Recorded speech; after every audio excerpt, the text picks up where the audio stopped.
teto de gastos nasceu polêmico, continua polêmico. Aprovado no governo Temer, estabelece que as despesas só podem ser corrigidas pela inflação. O próprio presidente Bolsonaro falou que mudar esse limite de despesas era uma questão matemática. Depois ele voltou atrás e disse que o teto será mantido. No ano passado, o deputado Pedro Paulo do DEM, do Rio, apresentou uma proposta de emenda constitucional para revisar regras fiscais. E no programa de hoje eu vou conversar com dois deputados. Felipe Rigoni, do PSB do Espírito Santo, é o relator da PEC. Ele é engenheiro de produção com mestrado na Universidade de Oxford, na Inglaterra. Está em primeiro mandato. Enio Verri, do PT do Paraná, é economista. Foi secretário de Planejamento do Estado, está em seu segundo mandato de deputado federal, já foi deputado estadual. Então, obrigado por estarem aqui. Então, vamos conversar sobre essa PEC e essa questão, na verdade. Eu quero conversar com os dois, não apenas sobre a PEC, mas sobre a questão em si de como organizar as despesas públicas. Deputado Rigoni, queria começar com você, que é o relator da PEC. Como é que está a situação? Exatamente em que estágio está essa tramitação? Bom, primeiro é um prazer estar aqui com vocês dois, Miriam e Enio. Acho que dando um passo atrás, qual que é o assunto central aqui? Não é só a questão fiscal, né? O assunto central são as despesas obrigatórias do governo federal. O que são elas? São as despesas que o governo tem que fazer, independente de qual é o governo que está aí. Elas são determinadas por lei. Hoje, elas ocupam 96% do orçamento federal. Então, toda aquela briga que o pessoal vai ver quando a gente for decidir o orçamento é só em torno de 4% de tudo que o governo tem e pode gastar. O resto já está tudo determinado. O problema é que essas despesas obrigatórias crescem muito rápido. De 2016 para cá aumentaram 200 bilhões de reais e no ano que vem vão aumentar mais de 50 bilhões. Então, para que a gente tenha um governo capaz de investir, capaz de custear a máquina pública, a gente precisa controlar o crescimento das despesas obrigatórias. E é isso que essa PEC faz, basicamente. A gente usa a regra de ouro como indicador e, a partir daí, a gente faz uma série de controles das despesas obrigatórias. E ela está, nesse momento, em tramitação na Comissão de Constituição e Justiça. Passando por lá, a gente faz a comissão especial e aí sim eu seria o relator para construir junto com as pessoas qual é as medidas que a gente vai colocar em prática. Então, Enio, sua palavra inicial, você vai estar nessa comissão e tem estado nesse debate, não é isso? Sim, tenho debatido. Bom, primeiro cumprimentar a Miriam, você, Felipe, um prazer estar aqui. Olha, na verdade, nós temos um grande debate aí. Como que você controla as despesas, que de fato elas estão em 96%, é real isso, e como você faz para manter ou garantir uma coisa que não está ocorrendo, que é o desenvolvimento econômico, que é o crescimento da economia. E nem sempre você congelar tudo isso, procurando o equilíbrio entre receita e despesa, como se fosse uma empresa, você vai conseguir motivar o desenvolvimento. Então nós temos um desafio. Eu entendo que o grande desafio é o seguinte, os salários na União eles crescem de forma exponencial. Eu não defendo de maneira nenhuma o fim da estabilidade, nem a demissão. Até porque, segundo o ministro Paulo Guedes, em 5 anos haverá uma aposentadoria em massa de algo em torno de 40% dos servidores. Exato. Agora, podemos inovar tecnologicamente, podemos, com gestões empresariais, com novos modelos de gestão empresarial, fazer com que a máquina seja mais eficiente, sem ter que fazer novos concursos, mas de maneira nenhuma tirar a estabilidade ou demiti-los. O segundo aspecto é que quando nós fazemos essa conta dos 96%, nós também temos que ver que 4% de pouco é nada, né? 4% de muito pode ser interessante. Então nós precisamos diminuir o percentual, deixar com que a União tenha um percentual maior discricionário, mas ao mesmo tempo nós podemos melhorar a receita. E você só melhorar a receita com o crescimento do PIB. E na medida que nós temos um Estado engessado e o teto de gastos, como é hoje no Brasil desde o governo Temer, ele contém o papel de motivador do desenvolvimento da economia. Imagine só, sendo muito prático, nós temos 3 fatores: gastos de governo, investimento das empresas e consumo das famílias. O governo não gasta por conta da emenda constitucional, que congela, não gasta nada. Aliás, a previsão do orçamento de 2020, o investimento público é uma miséria. 19 bilhões. 19 bi, 0,03%, uma coisa assim. Nunca foi tão baixo. As empresas, elas não investem, primeiro, porque não tem parceria com o governo, que seria o maior investidor, não tem confiança, o atual governo também não passa confiança para o investidor, e sem contar que a conjuntura internacional também não ajuda. E as famílias, elas estão, parte delas desempregadas e parte delas com medo de perder o emprego. Consequentemente, o que arrecadam é muito pouco e guardam para consumir no mês que vem. Com esses 3 fatores, não há como a gente crescer de jeito nenhum. Felipe Rigoni, eu queria que você me explicasse, assim, que medidas, né? Ele acha que o país tem que crescer, né? Aumentando, portanto, a receita, né? Então, o crescimento é que todo mundo está querendo. Claro. Mas, indo para o projeto, só para explicar melhor, quer dizer, quando fala medidas para que o governo cumpra a regra de ouro, lembrando que a regra de ouro estabelece que o governo não pode se endividar para gastos de custeio, apenas para investimento, né? Exato. Essa é a regra 1, é uma das travas do gasto público. A outra trava é o teto de gastos. Então, assim, o que essa PEC vai fazer, quer dizer, o que ela propõe para que o governo consiga ficar dentro desses 2 limites? Bom, primeiro eu vou dar de novo um passo atrás. Eu concordo com tudo que o Enio falou. Questão de uma coisa, o teto não é o vilão do investimento público. Tem 2 vilões do investimento público que são o seguinte: o Brasil entrou numa trajetória de endividamento no começo dos anos 2000, que ainda não conseguiu parar, e ela só cresce a nossa dívida. E se a gente não controlar, vai chegar um momento que o Brasil só vai pagar a dívida. Por outro lado, a gente não consegue aumentar a carga tributária da sociedade. Ela já está em 33% do PIB. A gente consegue, sim, simplificar, tornar mais progressivo, ou seja, fazer com que os pobres paguem menos e os ricos paguem mais, mas, no geral, a gente não vai aumentar a receita pela carga tributária. A gente vai aumentar a receita, sim, aumentando o crescimento do PIB. Então, o teto é simplesmente um indicador, é uma espécie de alerta, uma trava, porque se o governo continuar se endividando, tudo vai cair, inclusive a economia. O que é o grande vilão aqui? São o crescimento dos gastos obrigatórios. Essa PEC faz o seguinte: uma vez violada a regra de ouro, que é uma regra muito simples, como você disse, você não pode pegar empréstimo se não for para investir. Ou seja, numa família você não pode pegar empréstimo para comprar comida. Você tem que pegar empréstimo se for para construir alguma coisa que vai te dar uma renda, por exemplo, fazendo uma analogia. Se violada a regra de ouro, uma série de questões são ativadas. Por exemplo, a suspensão dos recursos do FAT que vão para o BNDES, aí já dá uns 3, 4 bilhões. Você reduz a alíquota que vai para o Sistema S e aumenta a alíquota de imposto que vai para a Previdência, o que ajuda a custear a Previdência. Você reduz em pelo menos 10% os subsídios tributários. Você desvincula uma série de fundos que tem no nosso país, são mais de 260, que hoje, infelizmente, estão parados e podem ser utilizados tanto para investimento quanto para abatimento da dívida. Tudo isso está na PEC? Tudo isso está na PEC.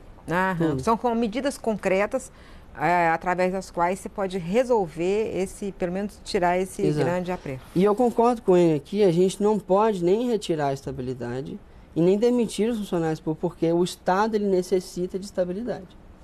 Agora, a gente pode sim fazer medidas para, por um tempo, segurar esse gasto.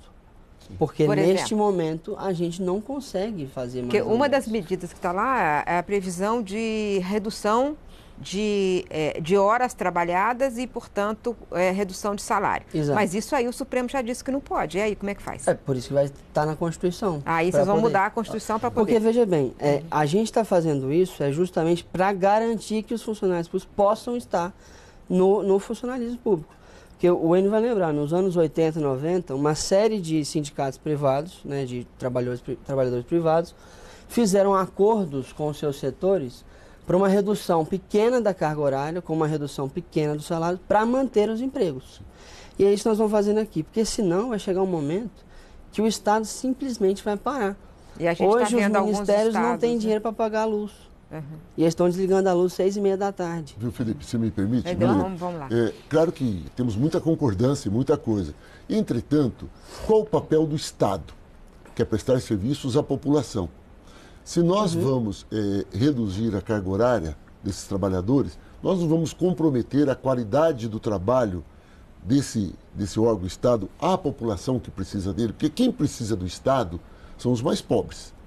É para ele que eles, embora historicamente... Mas não pode fazer Brasil... assim, pelo menos, dar ao gestor público o direito de falar, olha, esse trabalho é essencial, eu não posso fazer nenhuma redução aqui, mas aqui Sim. eu posso fazer uma redução. Nesse sentido, é possível fazer de tal maneira que se converse com as organizações sindicais e se construa um acordo.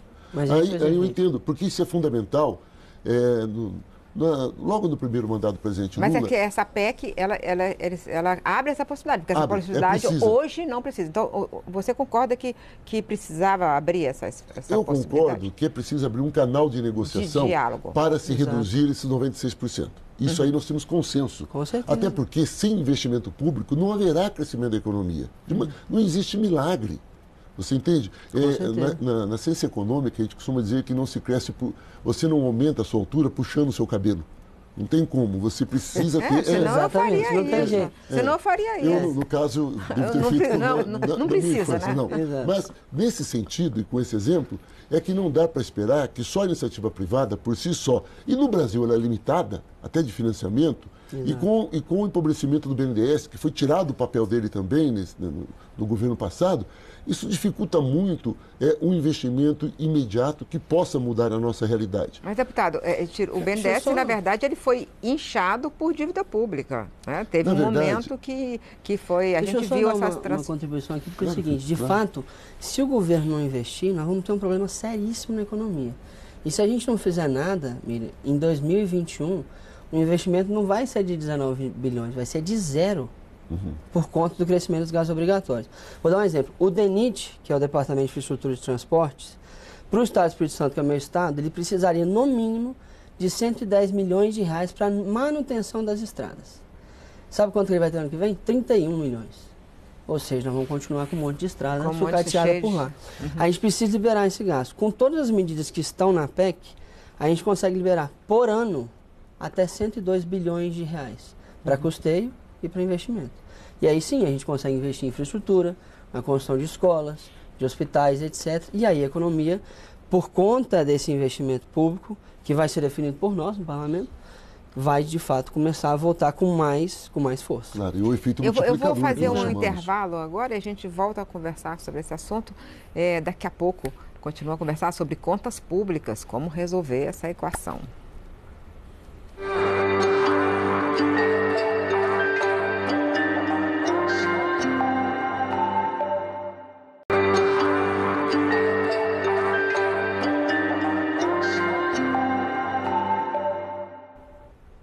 Hoje o assunto é contas públicas, a emenda das regras fiscais que está no Congresso.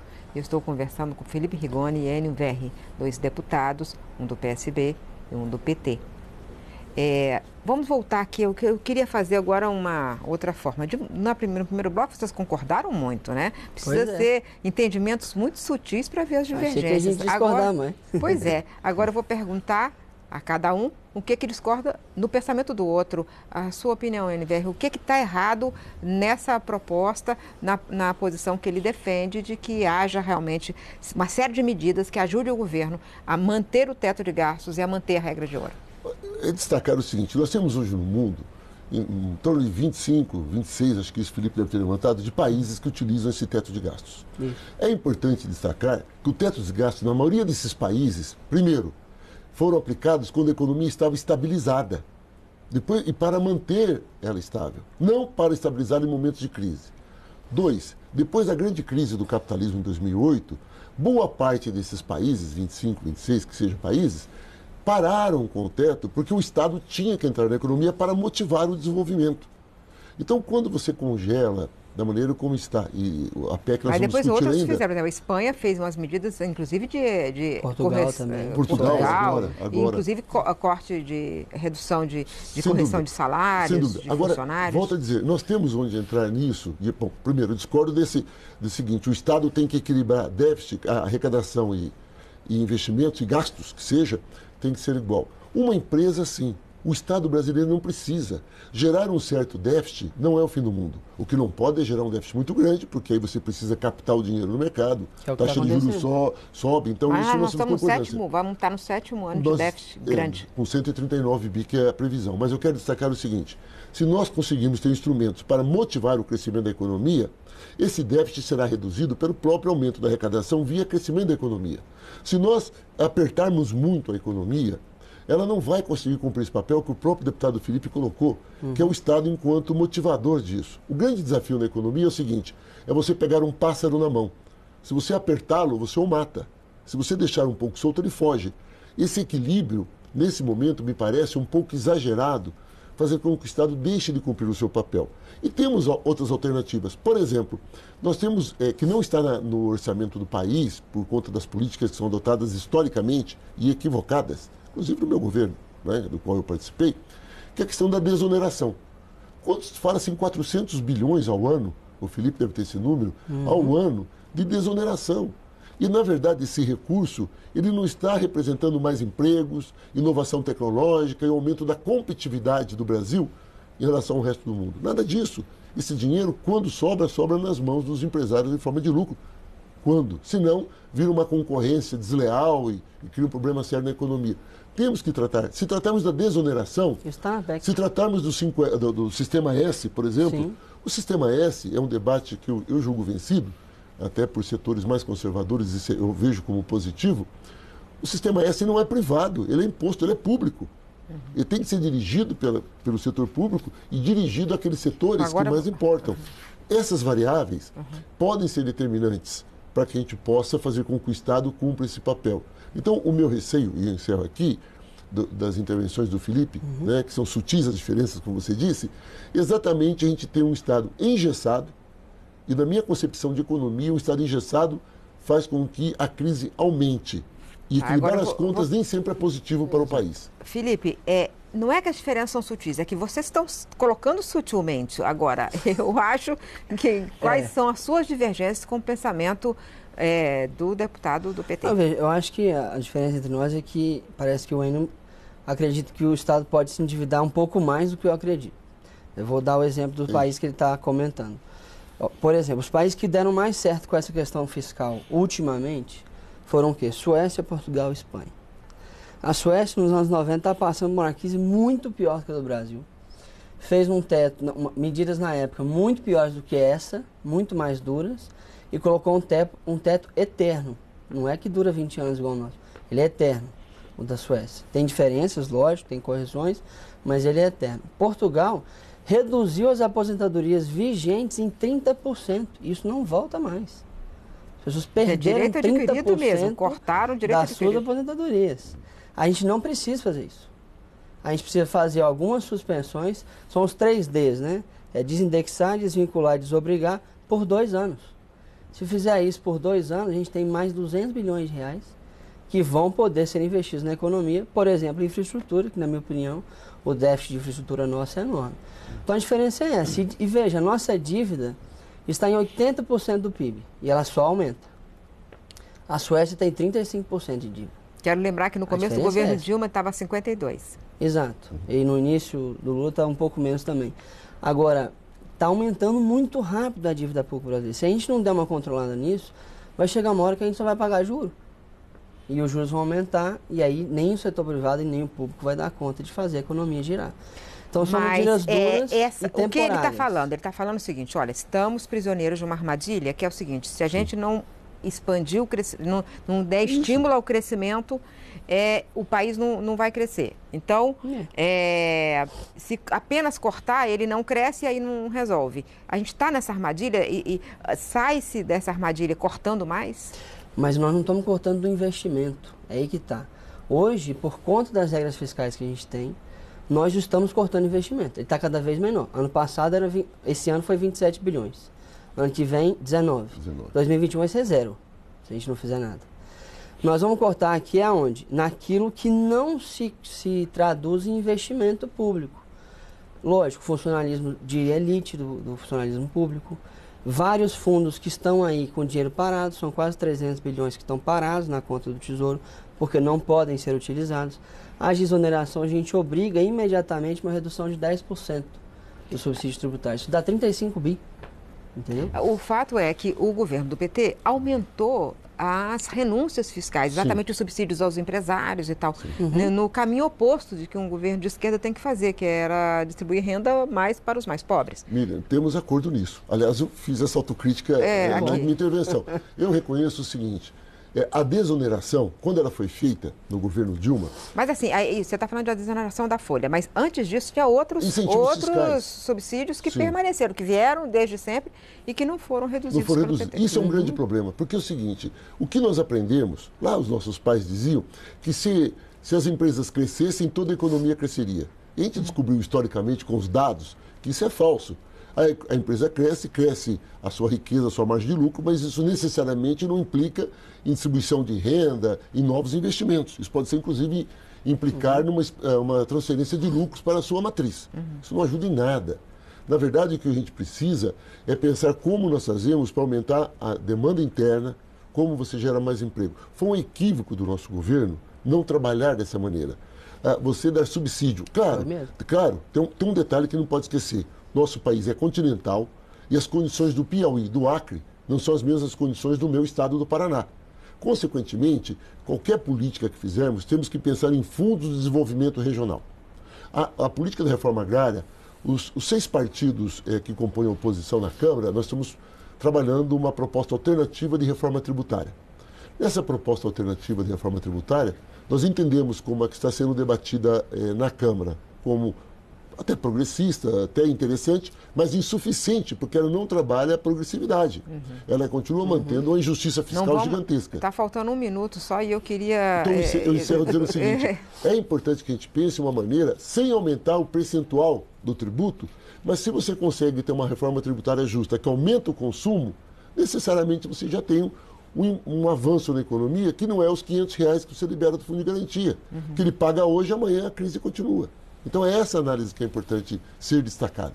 Felipe, só está faltando 1 minutinho, eu preciso saber o seguinte, você acha realmente que você consegue aprovar coisas que mexem com lobbies muito organizados, que é o lobby dos subsídios, a pressão dos funcionários públicos, enfim, esse tipo de coisa que está proposto na PEC?